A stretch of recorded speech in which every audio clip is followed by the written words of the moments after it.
Today we are going to be drawing two different animals to get us ready for drawing more complex creatures and living organisms, organic shapes. So what we're going to do is we're going to start by drawing this hummingbird, and this dog will be next, and we'll kind of go over how to do that in ink as well a little bit more afterwards. So in order to start, we're going to label our sketchbooks with animal demo, and then put the date on the corner as usual. You can do this horizontally or vertically. And we're going to start by drawing this hummingbird, and notice that it has a lot of vertical space. So wherever you're going to start drawing on your sketchbook, make sure that it's a little bit lower down on the page to give those wings room.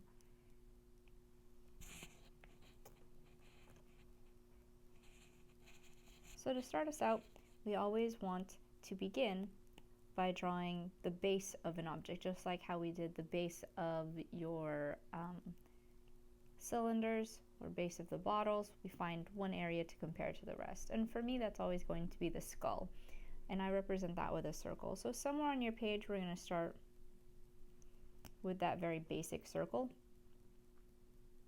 and we're going to use that the rest of the time that we're drawing to measure out everything else. So you basically have the size of the head. Now let's go and compare that to how big the body is. You see the body's going at an angle, so at an angle we're going to try and draw the body, and the body is about two circles big. So if you want to, you can mark those in 2 circles, but I don't really need those. So as long as I know how large to make the body, then I should be good.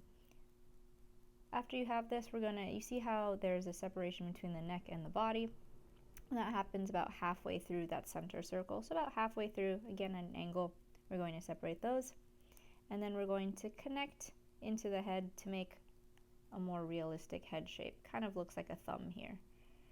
And I'm really sketching this, so make sure that you're sketching lightly, because later on we'll actually adjust things. Next we want to get the body. And he has a little bit of a stomach, so I'm going to give him a little bit of a stomach here. Again, connect that from the head. We always want to start out by putting our proportions in so we know how big everything is. If you start with these very detailed things, you add all the details to the wings, to the feathers, all of that, and then you find out that the sizes are wrong, you just have to start over. So it's really good to see where everything fits in first and then lay on top of it. And we're going to do very basic shapes. So for the tail, you can see that it's kind of triangular. So I'm going to triangularly try and match that. At the bottom, these wings kind of curve, or this feather, tail feather kind of curves. So I'm going to add in a little bit of a curve, looks like a fan. And next we have our wings. So you can see that they come out where that neck is, so about here. And there'll be a straight line. We just need to figure out how high to make them. And so if you measure, it's about 1, 2, 3.5 tall. So I'll measure that 1, 2, 3.5 tall. So I basically got it. If you need to draw in your circles because that's easier for you, you can, but we don't really need them. Afterwards, you're going to make this kind of knife shape and connect it into the wing. And you can edit that so it looks a little bit more exact.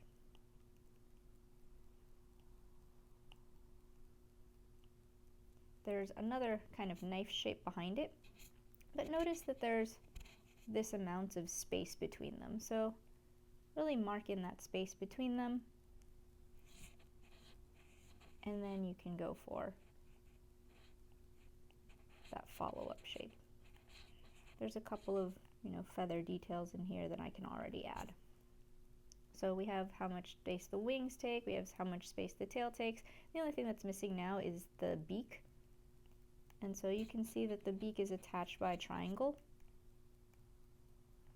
and then just a long thin line that kind of extends and curves down. And I'll make that a little bit thicker. And then there you have the basis for your hummingbird. So notice that there really aren't any details right now. We're just trying to get the basic shapes of everything. So your next step is you're going to lighten all that up so that we can really go over the lines that matter. So lighten everything up with one of your erasers, and then we're going to go in and fill in more details. So to start out with, let's give him an eye. And that eye really happens like right where the beak is, and it's a rather large circle. We just leave a little bit of room for the white of the eye. And when you don't do that, when you cover the eye completely, they look just kind of dead for some reason. So even if you don't see it very clearly, you can leave a little bit of that white, no matter what animal or person, any living thing should probably have a little bit of light catching in their eye. Afterwards, we're going to go around this head. What's nice about the hummingbird, it has a nice smooth texture to it. And we can look kind of harder to get that detail of how the beak kind of comes into the face first.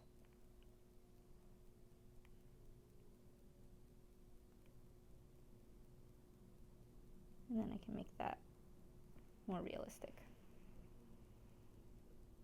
Next, we want to separate the neck from the body. And it's not a smooth transition like that, rather use a little bit of a jagged line to show that texture. Afterwards, we can get in the stomach. And you see that the wing is attached to the body. So I'm going to kind of skip over that part, and I'm going to get this very back end. If you see what I'm tracing here, the tail feathers are kind of attached to a longer portion of the body. So I'm going to detail that in at this point. So this kind of cloud-like shape that attaches up in there. Now usually I don't really care about like how many feathers exactly are in the wing. If you want it to be as, accurate as possible, you can count those things, but I tend not to count anything more than 8. So in the tail feathers here, you can see there are a couple of clumps. There's this one clump of feathers, and then the other ones are separate, and that's just 5. So we can definitely measure those out. So I start by putting in these lines. So 1, 2, 3, 4, 5, to make sure that I get the angle of the feathers and that they're separated from each other. And then I can detail them in darker. So here's kind of that clump of feathers right there. And the rest of them, I'll really look at the shape and see how they're touching, and they just go into this body part right here. So some people will make them like this for some reason, give them a stem, but that's not really how they look. So separate them.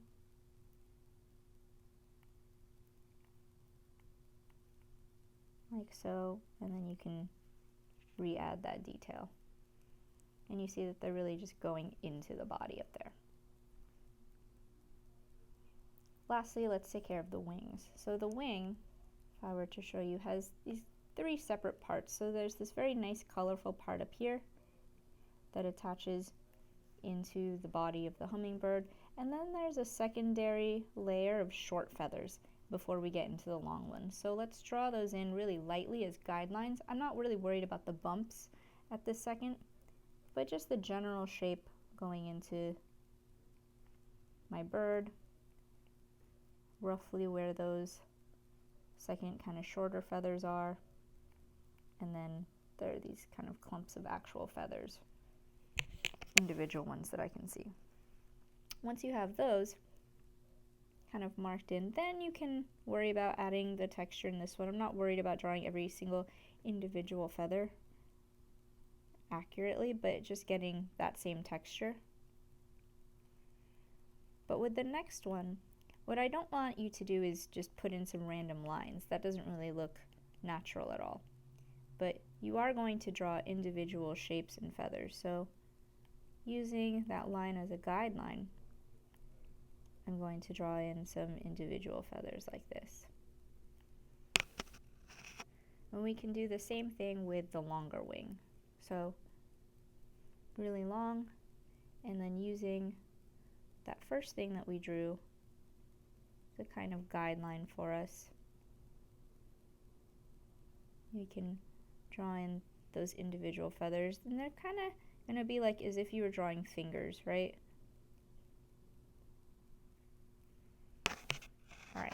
So that's one wing. If there's anything that needs to be adjusted, then you can definitely adjust it to make it look more accurate to what you see. You'll do the same thing for the wing that goes right behind it.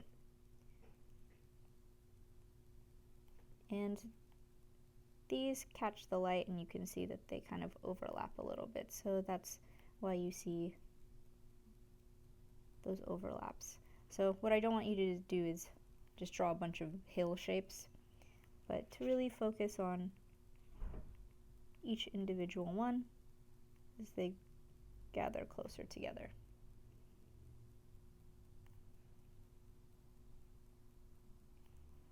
Alright, and that's basically how you would draw a hummingbird. So we'd break down the different portions of it.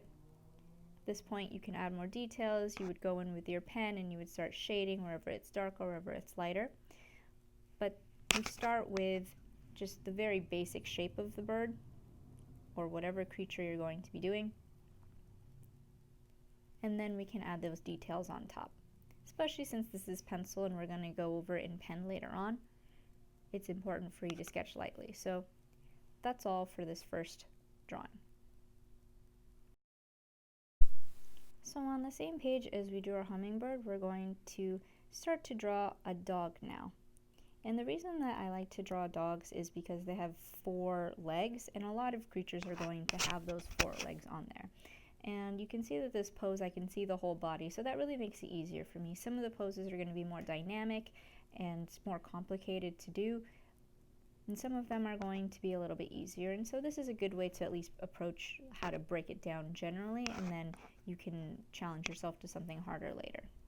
So just like we did with the hummingbird before, we're going to get a base, and the base for us is really going to be where the skull is. So even though his head kind of looks like a square, I'm going to treat it like a circle for now, and we'll add on to it later.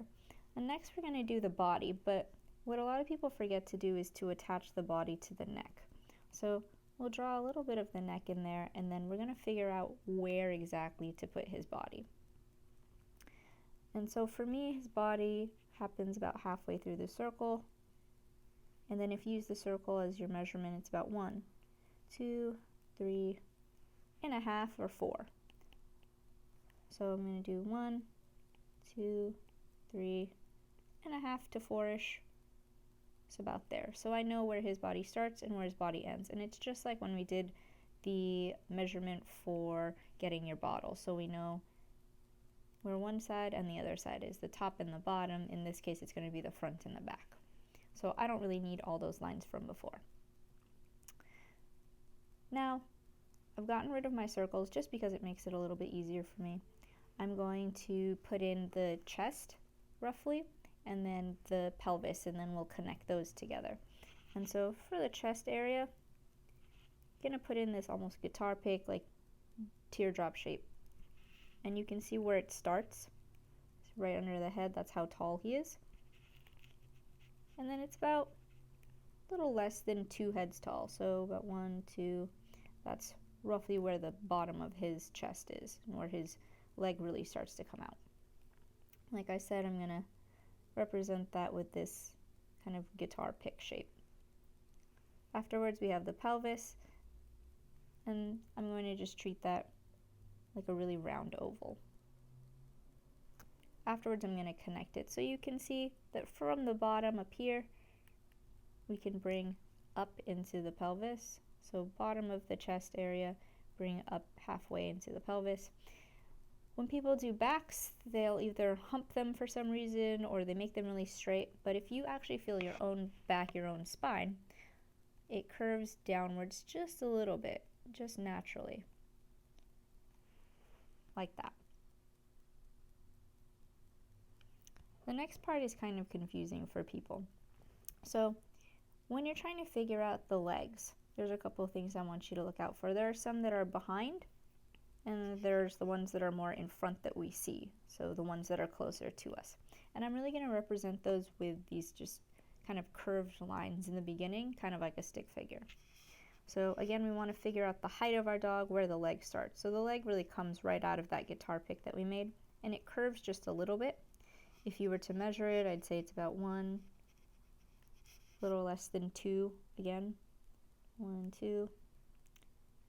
Add this curve, and then its foot. Like that. And I represent the foot with this little kind of half moon shape. Again, I'm not really concerned about anything else.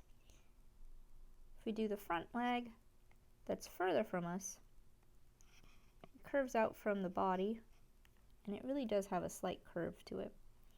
And then that foot is higher up than the other one because it's further from us. Back legs are going to be a different story. So you see this oval that we have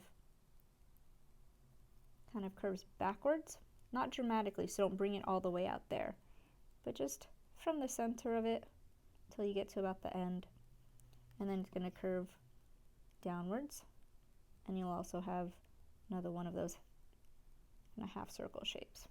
Back leg, same thing, it's going to curve forward. At the bottom, backwards, top.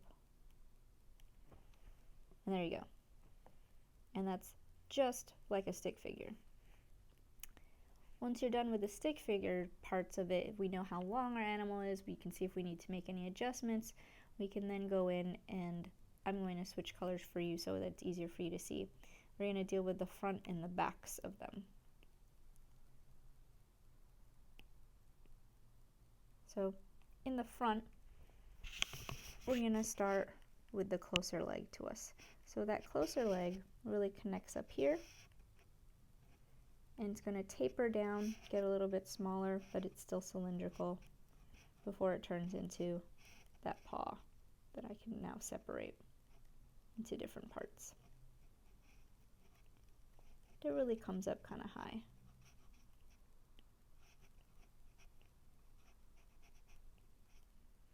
Let's deal with the back leg now. In the back leg, you see our initial oval kind of comes around like a chicken drumstick. So go around your shape. Then bring it down. Again, get smaller towards the center or towards the bottom. And then turns into the paw shape. Now for the back legs that are behind us, the body will be in front of it, and then this will come behind. You see all this like very little space right here. So I want to make sure that I get that space. It's coming from behind the body, gets smaller, turns into this foot. The back of it, again, behind the body, gets smaller, turns into the foot. A lot of people kind of draw the foot as this little boot. So try to separate the toes from each other so it looks a little bit different than a Christmas stocking. Now we can go back in and we can draw our dog's face. And we can also add a tail to him. So let's start with the tail actually. And the tail is just an oval shape on the back. Has a little dip, kind of reminds me of a donut or a bagel. So we'll add that little dip. It's just going to come up. So from the dip go up like a hill and then back in. So up and then back around. And that's fluffy, so we'll deal with how fluffy it looks a little bit later. For the actual face, you can see that coming out of our dog's face is its nose. About towards the top half of the circle comes up like that. Not a lot of space before it goes down and curves into the bottom of our circle, like so. Then the reason we saw it as a square was because he's very fluffy, so we'll get that fluff kind of angled in. Can add in his collar, which shows you what his neck actually kind of looks like, and then we'll connect that into the back and into the chest. We'll give our dog some more features and some ears now. So his ear, what I see a lot of people do is they'll just kind of add them on top like that. But they come out a little bit more sideways. So you see this kind of horn shape coming out of the side and the back of it. And then separate those. The other ear is behind the head, so just a little triangle kind of behind the head. And now we can give him some features. So let's start with smoothing out and flattening his head a little bit into that nose. His eye really lines up with where his nose is, and it's just a tiny little diamond shape. Again, we're going to leave a little bit of white space. The nose is harder to deal with, so I like to think of it kind of like quotation marks, with just a little bit of editing. So afterwards I'll kind of edit that shape some more, so it's like that. Then for the mouth, you're going to have a line and like a little V, just like you do on your lips. Just that kind of little V shape, but the opposite this time. Bring it down, and it gets a little bit wider over here because his mouth just has a little bit more room to open back there. And there you go. You roughly have what your dog should look like. And you're going to see me kind of switch over to a couple different things. So once you have your dog, you can lighten him out. And I'm going to show you some of the mistakes that are made when people are inking. So one of the worst mistakes that I see, you see this is a really nice fluffy dog. So one of the ways that you can ruin your dog is to give him a very smooth outline. You really don't want to have a smooth outline on your dog. It makes him look very cartoony. You really want to give him some texture. The opposite problem that I see is people will give him too much texture, just kind of random fuzzy. It kind of looks like he went through the dryer and he just got electrocuted. So there has to be a happy medium somewhere in between there. And so instead of going over our dog and making him just way too fuzzy, what you're going to do is you're going to go in with your marker, preferably the thin side of your Sharpie, and you're going to go over some of those lines a little bit differently. So I'll demo how to do that now. So wherever he's kind of lighter, where you can see that he's lighter like in his nose, we'll have some lines that separate. And your brain will connect those together. Wherever it's actually dark, like in his eyes, you can definitely fill those out. His eyes, that nose that we worked on, and even the mouth.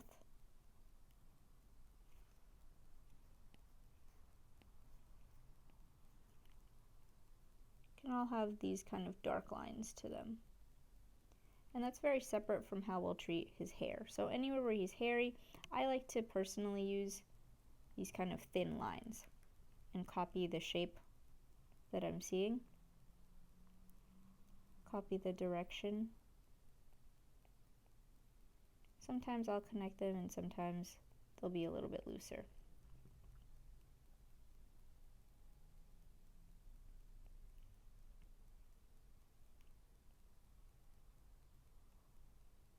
So down here he's kind of lighter, so I'll really leave some space between these lines. So don't make them too even and try to go along with the texture that you're seeing. So have some nice breaks in there. Wherever the hair is a little bit longer, I'll make my lines a little bit longer. And some people will do this with dots also, and that totally works. So if I were to fast forward a little bit, you'll see that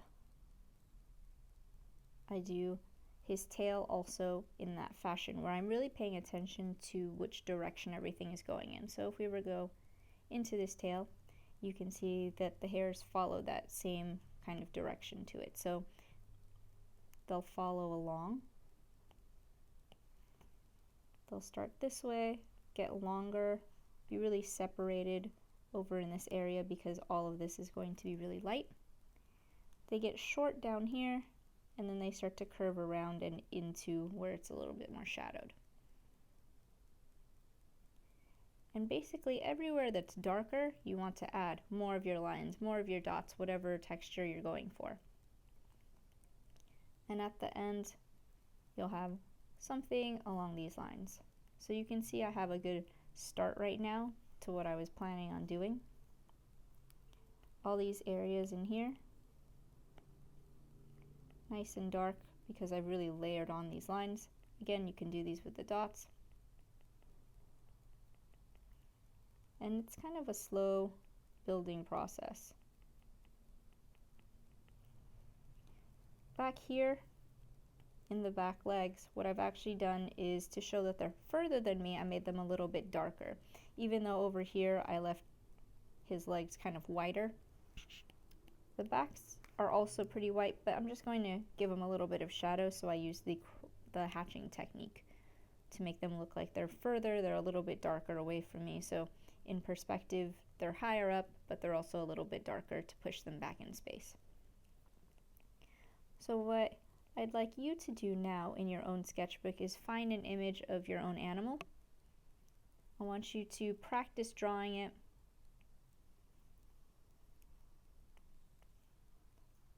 And title that your practice animal study. You'll start in graphite and go over with ink. And what I suggest you do is find, 5 pictures of your animal, or if you're thinking about a couple, then do a couple of them.